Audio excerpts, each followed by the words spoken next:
South Africa's vaccination program against COVID-19 is underway after the arrival of Johnson & Johnson vaccine this week, replacing AstraZeneca that was found not to be efficient against the South African strain of the virus. But the rollout is not going to be without challenges, says Albert Wessels of Zero Appliances, manufacturers of cold chain storage. So from the time that the vaccine gets manufactured, wherever in the world, it has to be kept between 2 and 8 degrees.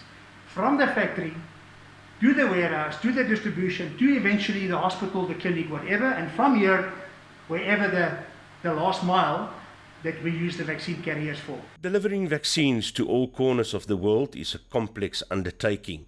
It takes a chain of precisely coordinated events in temperature-controlled environments to store, manage and transport these life-saving products.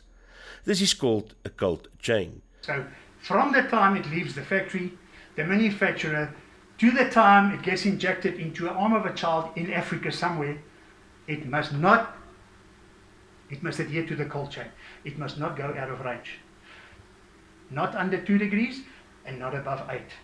For lengthy periods, because then it's problematic. It loses its potency, and to the extent that it can be even ineffective.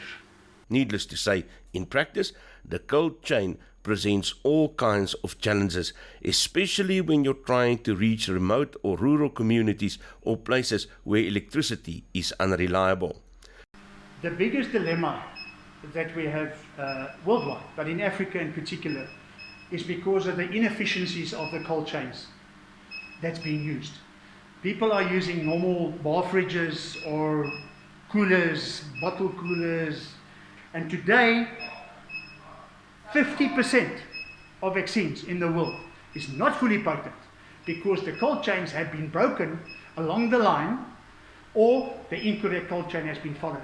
And now you will find that the Bill and Melinda Gates Foundation, CHI, the Clinton Health Access Initiative, Gavi, Global Alliance for Vaccine Immunization, all those bodies, those donor bodies in the world, they will not fund or donate anything if it's not WHO approved. Because, what does that mean in essence? A fridge must have the ability to keep vaccines without power within 2 to 8 degrees for a minimum of 72 hours. The inventor Ian Tansley in Cardiff, part of the Churchill group, realized that sitting in a lake with his friends one day, why does the ice drift on top of the water? It floats on the water, it doesn't sink to the bottom. Why? But where ice meets water is 4 degrees, always, anywhere in the world. Now, this is now an ice bag. So what happens now? The active system kicks in. So there's water in the water jacket. So now, the electricity goes off. And there's $20,000 of vaccines in here, which is the average for vaccine fridge out in the field, stocked by UNICEF. Okay? Now, you cannot waste that. So what happens with the Churchill technology? As the ice bag slightly melts, the water goes down into the water jacket. But, in simple terms, the water doesn't want the ice there because it says, I'm water, you ice. So it pushes the ice back. So what happens, you have this active circulation. And that is the technology that keeps the vaccine safe for up to 30 days without power because of this circulation and this active interaction that takes place inside this fridge. But in Africa, you cannot always put a fridge on your back. For this purpose, they are using special coolers to transport the vaccines. From there, we have different sizes, varying from a 0.8 litre to a 23.7 litre. This is then used to transfer the vaccines from the fridge into the vaccine carrier, and as I say, the ZBC 316 here, that can carry vaccines or will keep the cold life, keep vaccines safe in a 43 ambient, which is hot.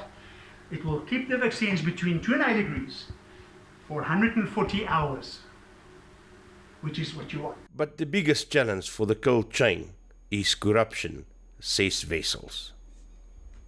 It's a dangerous territory that I wouldn't like to comment on, Isak. Everybody knows, what's going on, hence the state capture report and whatever, but it can have a major impact We are busy developing what they call a donor coin, and I'm using the reference with his permission. It's something that we have developed that we are busy presenting up the line to the top levels in the world at WHO to make sure it's like not a cryptocurrency per se, but it protects the money flow of the money that's actually donated to all the respective countries from the donors, as the platforms that I already mentioned.